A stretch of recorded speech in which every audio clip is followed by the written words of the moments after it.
الحمد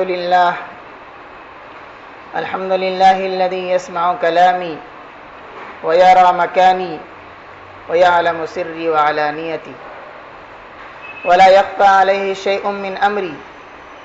أنا البائس الفقير المستغيث المستجير الوجل المشفق المقر المعترف بذنبي.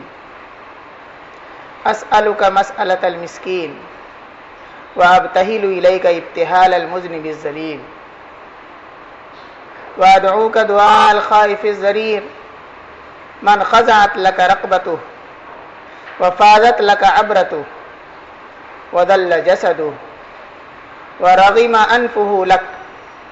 اللهم لا تجعلني بدعائك رب شقيا وكن بي رؤوفا رحيما يا خير المسؤولين ويا خير المعطين. هو الله الذي لا إله إلا هو عالم الغيب والشهادة هو الرحمن الرحيم. هو الله الذي لا إله إلا هو الملك القدوس السلام المؤمن المهيمن العزيز الجبار المتكبر. سبحان الله عما يشركون.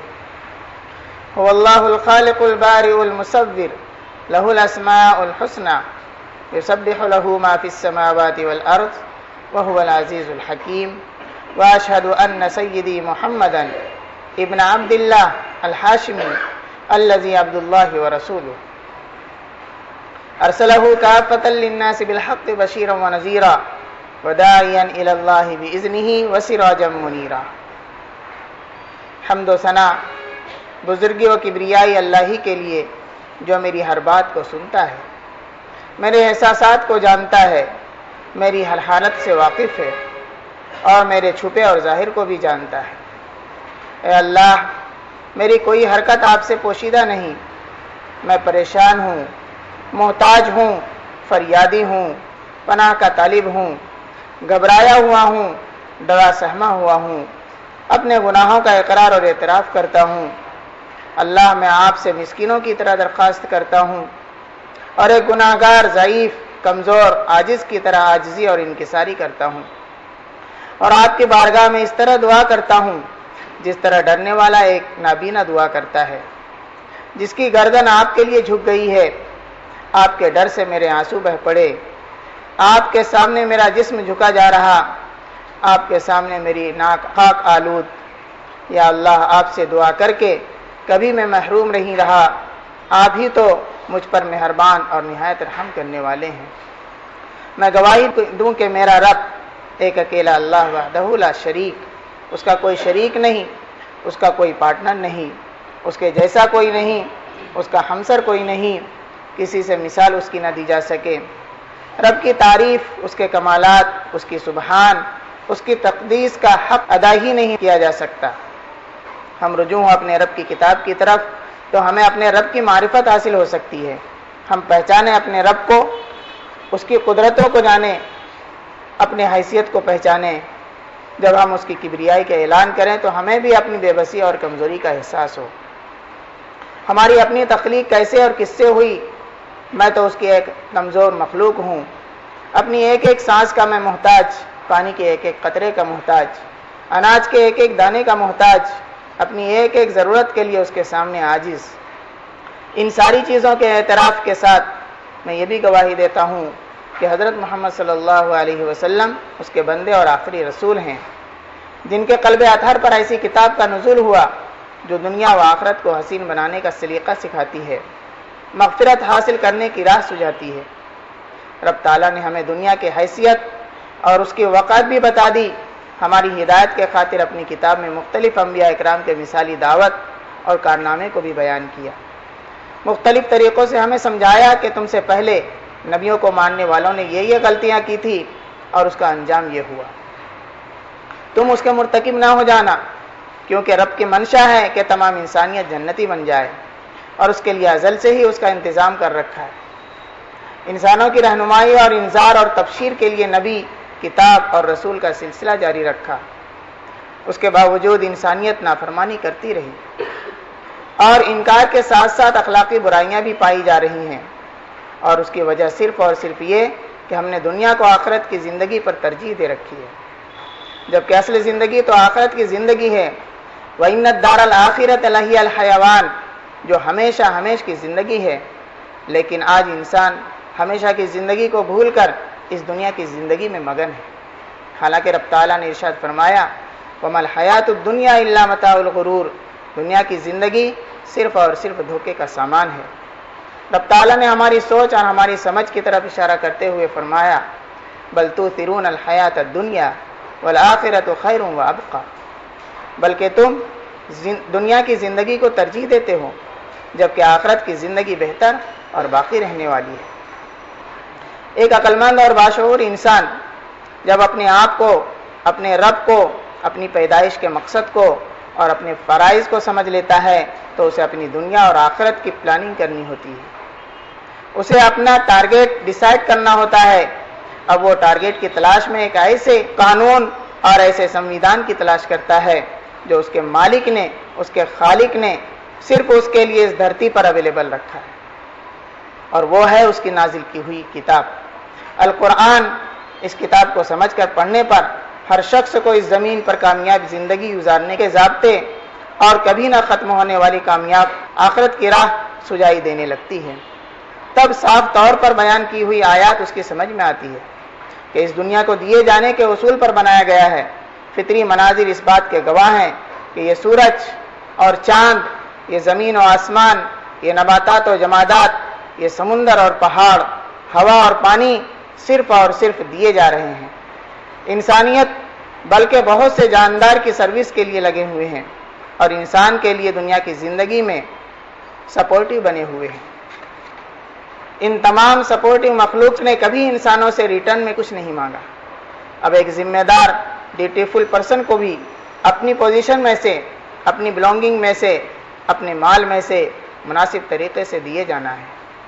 اس دیے جانے کا بھی ایک مقصد ہونا چاہیے، وہ بھی اللہ کی رضا، اس کی خوشنودی، اس کی رضوان، اس کی رحمت تلاش کرنے کے لیے، جس سے رب تعالیٰ نے فرمایا لا نرید منکم جزاء ولا شکورا، پھر چاہے وہ کسی دکھی دل پر مرہم لگانے والے دو میٹھے بول ہی کیوں نہ ہوں، کسی مریض کی عیادت کے چند لمحے ہی کیوں نہ ہو، اور کسی پریشان کے ایک معمولی سی مسکان ہی کیوں نہ ہو، کسی کی پھنسی ہوئی گردن کو چھڑانے کے لیے کسی طرح کی کوئی مدد ہی کیوں نہ ہو۔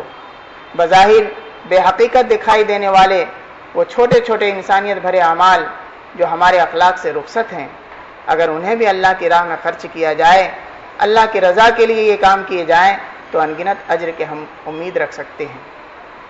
کوئی عمل ہمارا بیکار نہیں ہو سکتا۔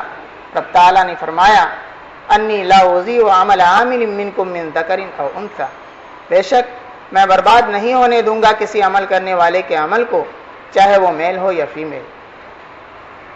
اب ہمارا کام ہے کہ ہم عمل کرتے چلے جائیں اور اپنی آخرت کی زندگی کے لیے ڈپوزٹ کرتے چلے جائیں۔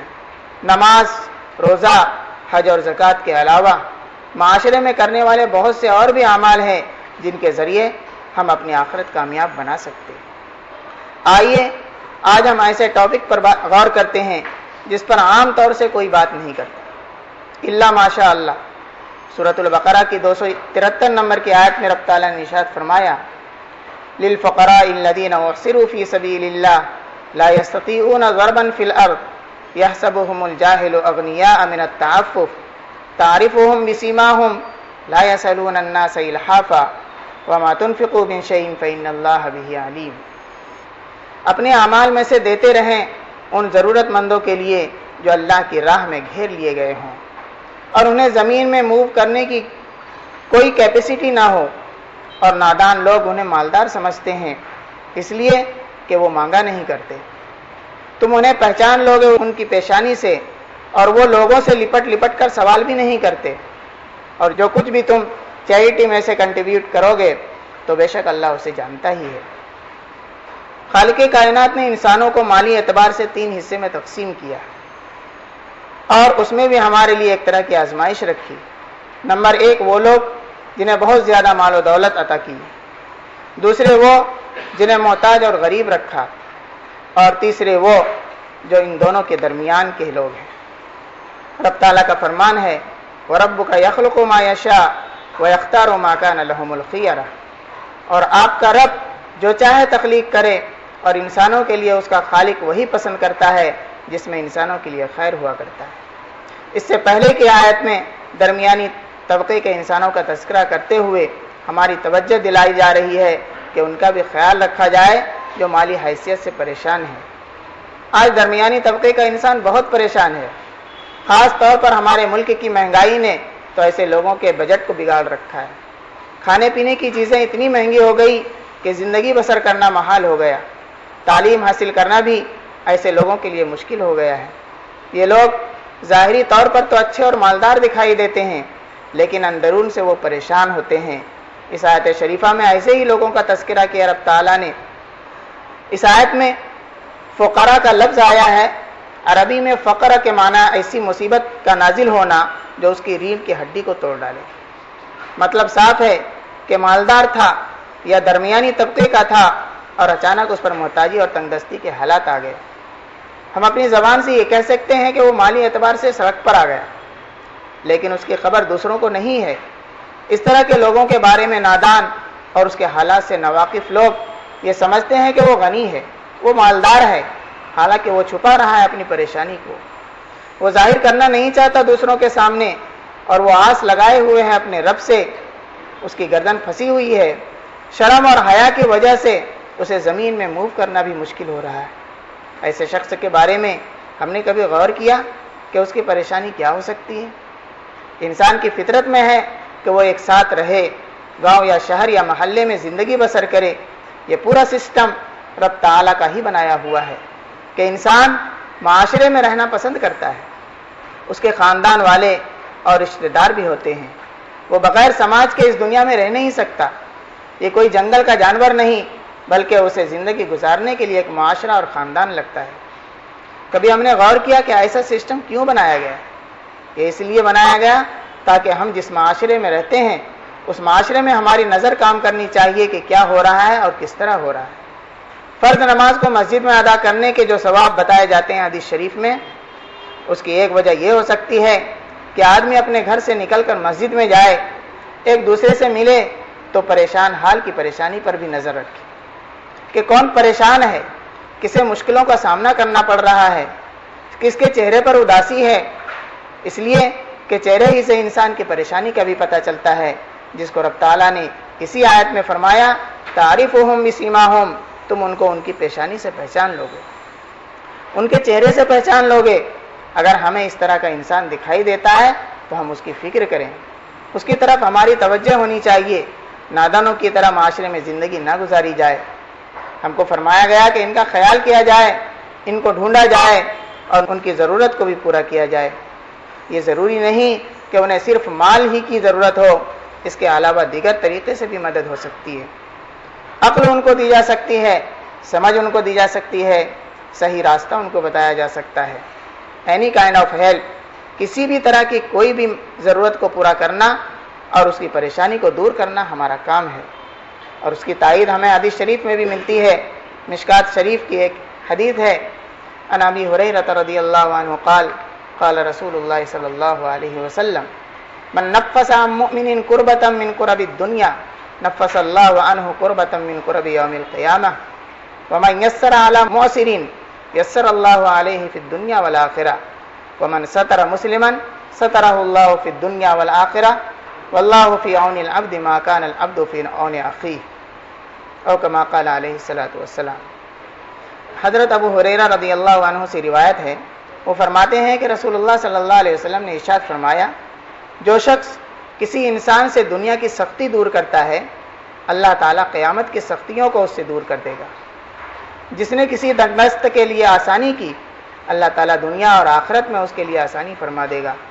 جس نے کسی کی پردہ پوشی کی، اللہ تعالیٰ دنیا اور آخرت میں اس کی پردہ پوشی کرے گا۔ اللہ بندے کی مدد کرتا ہے جب تک بندہ اپنے کسی بھائی کی مدد میں رہتا ہے۔ رب تعالیٰ سے دعا ہے کہ پروردگارہ ہمیں ایسے اعمال کرنے کی توفیق عطا فرمائیے جن سے آپ راضی ہو جائیں۔ ہم آپ کے شکر گزار ہیں کہ آپ نے ہمیں بارش سے سیراب کیا، لیکن اس کے زحمت ہونے سے بھی ہماری حفاظت فرما لیجیے۔ سب کچھ آپ ہی کی توفیق سے ممکن ہے، آپ کی توفیق کے بغیر ہم لاچار اور مجبور ہیں۔ آپ ہی الرزاق ہیں، ہمیں رزق حلال عطا فرمائیے اور حرام سے بچنے کی بھی توفیق عطا فرمائیے۔ آپ ہی الغفور ہیں، ہماری مغفرت فرما دیجیے۔ آپ ہی ستار العیوب ہیں، ہمارے گناہوں پر پردہ ڈال دیجیے۔ آپ ہی کی صفت الغوث ہے، ہماری مدد فرمائیے۔ آپ ہی دستگیر ہیں، ہمیں تھام لیجیے۔ آپ ہی مشکل کشا ہیں، ہماری مشکلوں اور پریشانیوں کو دور فرما دیجیے۔ آپ ہی الشافی ہیں، بیماریوں سے ہماری شفا عطا فرمائیے۔ آپ ہی الوہاب ہیں، ہماری دنیا بھی حسین فرما دیجیے اور آخرت بھی حسین فرما دیجیے۔ جنت اور جہنم بھی آپ ہی کی ہے، ہمیں جہنم سے بچا کر جنت میں داخل فرما دیجیے۔ آپ ہماری دعاؤں کو قبول فرما لیجیے۔ ربنا تقبل منا انک انت السمیع العلیم وتب علینا انک انت التواب الرحیم۔ بارک اللہ لنا ولکم فی القرآن العظیم ونفعنا وإياكم بالآيات والذكر الحكيم إنه تعالى جواد كريم ملك بر رؤوف رحيم۔ أقول قولي هذا وأستغفر الله لي ولكم ولسائر المؤمنين فاستغفروه إنه هو الغفور الرحيم۔ الحمد لله وحده والصلاة والسلام على من لا نبي بعده۔ فأعوذ بالله من الشيطان الرجيم، بسم الله الرحمن الرحيم۔ إن الله وملائكته يصلون على النبي يا أيها الذين آمنوا صلوا عليه وسلموا تسليما۔ اللهم صل على محمد وعلى آل محمد كما صليت على إبراهيم وعلى آل إبراهيم إنك حميد مجيد۔ اللهم بارك على محمد وعلى آل محمد كما باركت على إبراهيم وعلى آل إبراهيم إنك حميد مجيد۔ وصل على جميع الأنبياء والمرسلين وعلى الملائكة المقربين وعلى أصحاب رسول الله صلى الله عليه وسلم وعلى أزواج رسول الله صلى الله عليه وسلم وعلى أهل بيت رسول الله صلى الله عليه وسلم۔ ربنا إنك أنت السميع العليم، ربنا لا تؤاخذنا إن نسينا وأخطأنا، ربنا ولا تحمل علينا إصرا كما حملته على الذين من قبلنا، ربنا ولا تحملنا ما لا طاقة لنا به، واعف عنا واغفر لنا وارحمنا أنت مولانا فانصرنا على القوم الكافرين۔ ربنا فاغفر لنا ذنوبنا وكفر عنا سيئاتنا وتوفنا مع الأبرار۔ اللهم أرنا الحق حقا وارزقنا اتباعه وأرنا الباطل باطلا وارزقنا اجتنابه۔ اللهم أرنا الأشياء كما هي، اللهم هين علينا سكرات الموت، اللهم أخرجنا من الظلمات إلى النور، اللهم أحسن عاقبتنا في الأمور كلها وأجرنا من خزي الدنيا وعذاب الآخرة، وأجرنا من خزي الدنيا وعذاب الآخرة۔ اللهم انصر من نصر دينك الذي جاء به محمد صلى الله عليه وسلم واجعلنا منهم۔ اللهم أيد الإسلام والمسلمين، اللهم أيد الإسلام والمسلمين۔ ربنا تقبل منا إنك أنت السميع العليم وتب علينا إنك أنت التواب الرحيم برحمتك يا أرحم الراحمين۔ عباد الله اتقوا الله رحمني ورحمكم الله۔ إن الله يأمر بالعدل والإحسان وإيتاء ذي القربى وينهى عن الفحشاء والمنكر والبغي يعظكم لعلكم تذكرون۔ اذكروا الله العلي العظيم يذكركم واشكروه على نعمه يزدكم ولذكر الله أكبر والله